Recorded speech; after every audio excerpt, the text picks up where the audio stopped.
Reconciliation. Reconciliation and integration is a pathway towards wholeness, pathway towards mental health.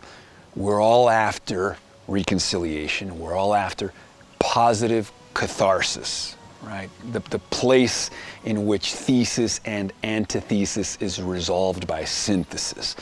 The place beyond duality, a place of wholeness, of integration, integration of the shadow, integration of the light, where our disjointment comes back into alignment.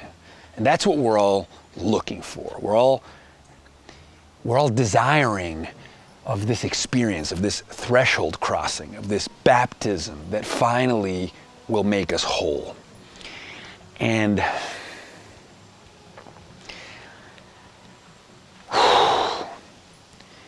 you know, life throws you punches and disjointment follows. The fractures of trauma are such that we experience a schism and we become frightened even of ourselves. We're no longer safe in our own bodies. And what this does is it casts a shadow upon our experience of the world. We bring this trauma to the doorstep of every moment. And so we become afraid. The world becomes hostile.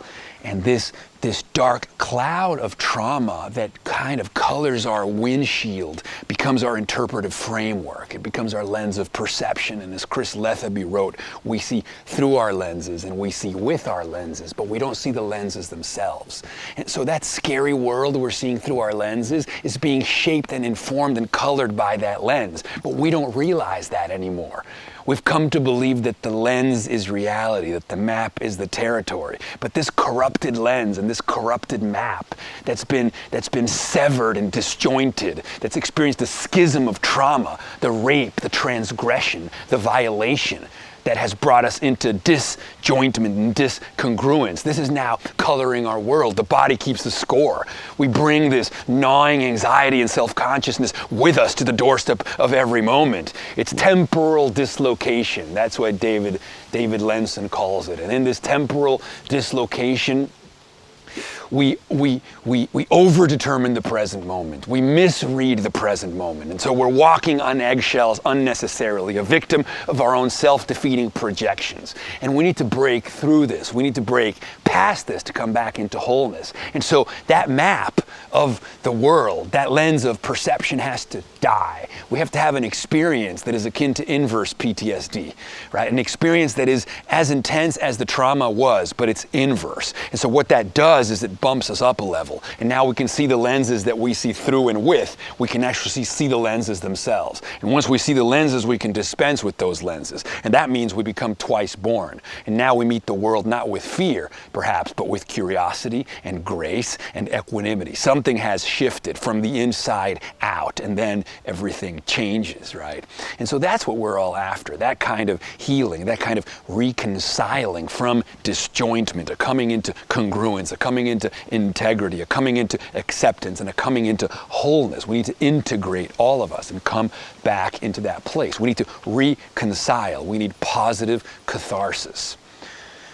And my whole life is about that journey, right? We're all on the eat, pray, love journey. You know, the irony is that these videos serve to me as evidentiary, as evidentiary footage, that I'm trying to leave paper trails. I'm trying to map out the terrain, right? I'm trying to see if I can heal, and if I can come back into wholeness, and if I can reconcile, and if I can do it, you can do it, and if we can do it, well, hey, man, then we stand a chance at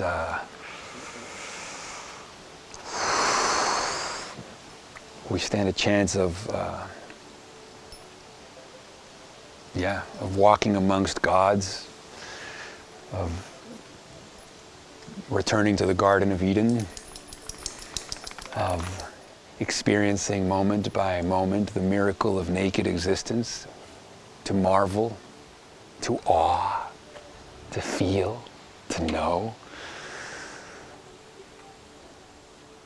And that's what we want. That's what we want. that feeling at the end of the greatest film you've ever seen. And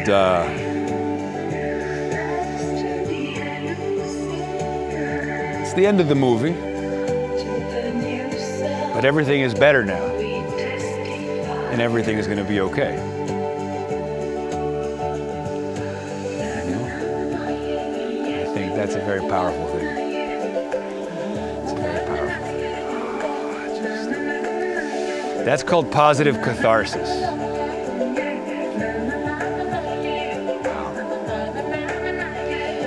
I'm not gonna cry, but I'm close.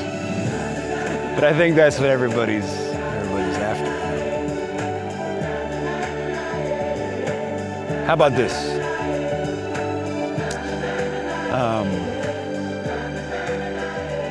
The realization in the end is that paradise is not a place you go, but a way you feel for a moment in your life when you're a part of something. When you find that moment,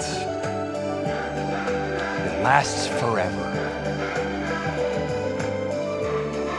La parte final de la película, the beach, it's just like so beautiful, and then the photograph appears and it says parallel universe, and her signature that shows proof that this was once real, that we were once whole. This really did happen. We really did meet. Bittersweet, happy, sad. Beautiful. So friends, yes, I hope we all find that. I think we all are deserving of that, those moments, that connection, magic, romance, freedom.